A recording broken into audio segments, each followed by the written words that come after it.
What is up, Life Fam? Quick PSA to all unhealed empaths. I know that you guys have really been enjoying these How to Break Free from a Narcissist shorts that I've been putting out, but I've been getting a lot of comments from people that identify as empaths. I myself identify as an empath, and these comments are on IG as well as TikTok, not just YouTube. But some of these comments are coming from this disempowered victim mode where it's narcs and empaths are just destined to always be together. Narcs can just sniff us empaths out all the time. They always seem to find us. Narcs and empaths are just these natural counterparts that are just energetically locked in this delicate dance of eternal dark and light. Yin and yang forever. No. Stop this disempowered nonsense. Stop watching these channels that are putting out this bubblegum feel-good nonsense. Why is it feel-good nonsense? Because it feels good to be the victim, sit in a pity party where you don't have to do anything. So that is a very disempowered place to be. I want you to make a very important distinction when you are identifying as an empath, when you believe that an empath is destined to attract a narcissist. I want you to make the distinction that unhealed empaths are destined to attract narcissists. Unhealed empaths are always in this energetic lock with a narcissist.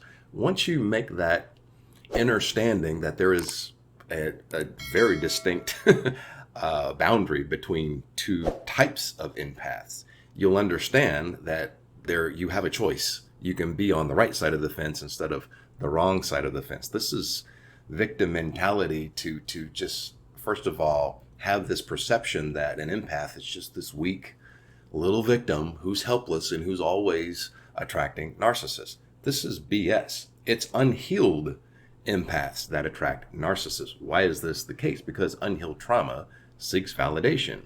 Unhealed trauma seeks approval. What is a narcissist's food? You seeking their approval.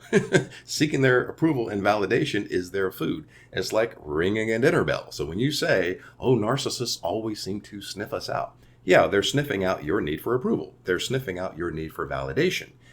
When you have healed trauma, you don't seek validation. You don't seek approval. There's nothing for the narc to feed off of. You don't have their food. So you do not attract narcs when you are healed. Healed trauma is self-validating, self-approving, and sovereign. There's nothing for the narc to feed off of. So if you are codependent on a narcissist, you don't know your worth, which means you have unhealed trauma that seeks approval and validation from that narcissist. Okay, so we need to start, taking responsibility for where we are. Let's get out of this victim. Let's get out of this story. Oh, I'm always attracting narcs. Oh, this, I'm destined, right? I'm destined. I'm cursed to forever roam the earth, codependent on this narc. You want to change your destiny? Heal your freaking trauma. Yeah, boom, there you go. There's your mic drop. You want to change your destiny? Heal your trauma. Period. That's it. Healed people don't seek validation, and then, you heal your trauma as an empath, then you move into, the super empath and the, hey, okay, empath and all these sensationalized titles.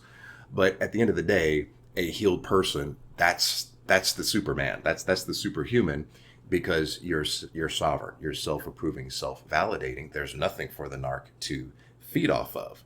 So not only will the narc try, because you're not their food, but if they do try, you know your worth, and you immediately set your boundaries and vehemently defend those boundaries because you've been down that road before. You've healed that trauma, and you don't even mind the narc leaving your energetic field because you never needed their approval in the first place. This is the difference between healed trauma and unhealed trauma.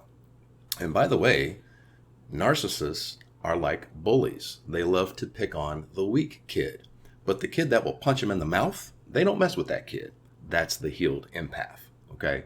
So, let's get out of the story. Let's get out of the victim mode. Let's get out of the weak little empath. Oh, I'm so weak. No, you're freaking superhuman.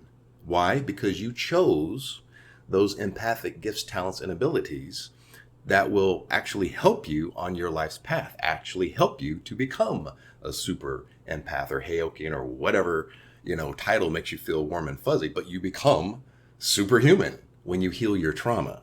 And you chose those empathic gifts before you decided to incarnate for a reason. So being an empath is not a curse. It's a gift because you chose it. And obviously you would have chosen it for your highest good. So get out of the story, go within, heal the trauma to change your destination, to change your destiny. Heal your trauma, change your destiny, lose the victim mentality, and become a super empath. I love you guys. Namaste.